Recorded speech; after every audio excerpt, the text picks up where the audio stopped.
In Resident Evil 8 Village, you continue the story of Ethan Winters, a man down on his luck and who is running out of fingers for the enemy to take. Seriously, I feel like they should have just called these games 1000 Ways to Ruin a Man's Hands. This game takes place in, you guessed it, a village. Except it's not just any old village, it's a spooky medieval / kind of modern village, and everything is dead or dying. The gameplay of Resident Evil 8 is pretty much the exact same gameplay from 7, which isn't necessarily a bad thing.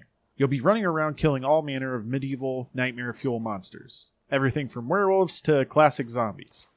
This game has it all. Along the way on your murderous rampage, you'll come across a ton of different weapons to use.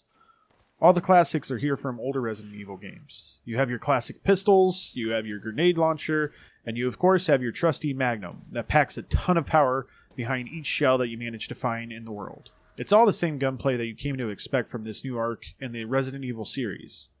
Where you're going around the village killing things that should already be dead, you'll be solving some very easy puzzles. Seriously, I don't think I was stuck on any one puzzle for more than a couple of minutes. The only part of the game that had even some slightly interesting mechanics to it was inside Lady Dimitrescu. I don't know how to pronounce her name. I literally don't know how to pronounce her name. How do you pronounce her name? It's Lady Dimitrescu? Okay. Okay. Where was I? Shit. The only part of the game that had even some slightly interesting mechanics to it was inside Lady Dimitrescu's giant castle. This area of the game really felt like the Resident Evils of old. You had your keys that you had to find to open certain doors, and you even get chased around the castle by the lady of the house herself, much like you get chased around the police station in Resident Evil 2. This callback to the older games was really fun to see, and I'm just sad that it didn't last very long. That's right, only a small portion of the game is featuring the 9-foot 6-inch giant lady that everyone on the internet wants to have step on them. The rest of the game is split up into 3 other much shorter areas. It felt like they wanted to dip their toes into every kind of horror game trope before the end credits showed up. You have everything from the run and gun gameplay that most of the game consists of, to survival horror that actually did a really good job of making me feel uneasy. The area of the game that I would consider actually pretty terrifying was a super short section, and I just wish that the developers had had the balls to push this type of gameplay more. It's kind of hard to make the player feel scared of a situation if they can just blast any threat away with a well-timed grenade. But sadly, after finishing this breath of fresh air section, we're pushed right back into blasting werewolves' faces off. Which, don't get me wrong, I freaking love blasting werewolves' faces off. I would say it's probably actually one of my favorite pastimes, right behind getting choked out by an overly tall vampire lady. So the gameplay of Resident Evil 8 isn't anything new or innovative, but how does the environment that the gameplay takes place in fare? Well, I freaking love the setting of this game. I'm a sucker for anything medieval themed, so it's no surprise to me that I fell in love with the setting of RE8. I of course especially love the castle that was shown in all the trailers and in the demo that they released for the game ahead of its release date. It did start to fall a little short once you get to this factory area towards the end of the game, but a Resident Evil game wouldn't be a Resident Evil game without drastically changing the setting at the very end.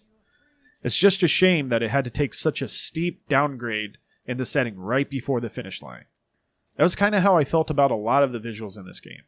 A lot of it looked fantastic. The lighting is amazing, the textures are pretty good on most things, and the facial animations look great for all the main characters. But some things did feel a bit off. Some of the animations for the enemy characters weren't very good. It would look almost robotic at times, and got really noticeable in certain parts where there were a ton of enemies on the screen at once. This wasn't a super big problem or anything, but it was something that stood out to me at times.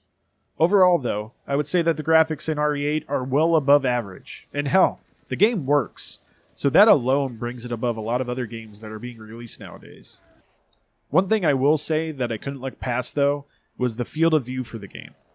It was way too closed in, and it's a crime to not have an FOV slider on your PC release of a game. At first, I thought the FOV that they were showing was just for the intro to the game.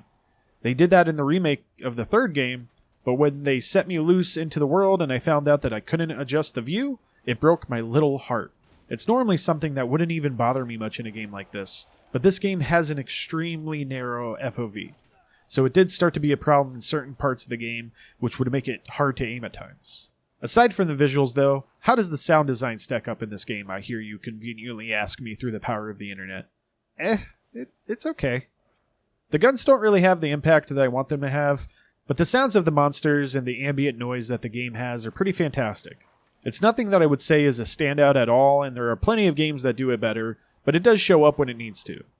So overall, this section is just kind of a thud. It's not offensively bad or standoutishly good.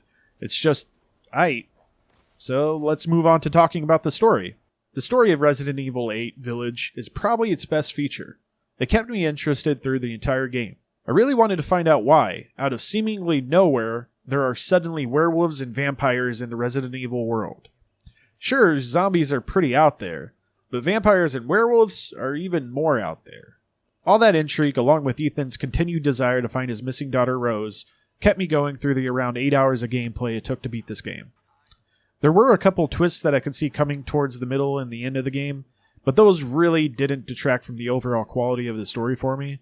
This game perfectly links up with continuing the story from Resident Evil 7, and it made me want to continue my journey with Ethan through this hellscape of a village. The only thing that I would say is lacking when it comes to the story is the connections that the game tries to make to the other Resident Evil games. I feel like some of the ways that it connects back to the overall story of Resident Evil seemed a bit tacked on. Like they were writing a different story and then were like, oh shit, you mean this game is supposed to be a Resident Evil game? Well, fuck. And they just shoehorned in some loose ties to the other games. Overall, though, I think I would rate this as one of my favorite Resident Evil stories. So, with everything in mind, I think I would give this game a 7 out of 10. It's a really good game, but I do think that it stumbled in some really obvious areas, but it made up for it in others. I think that Resident Evil 7 was probably the better of the two new-gen Resident Evil games, but this is a good sign of things to come.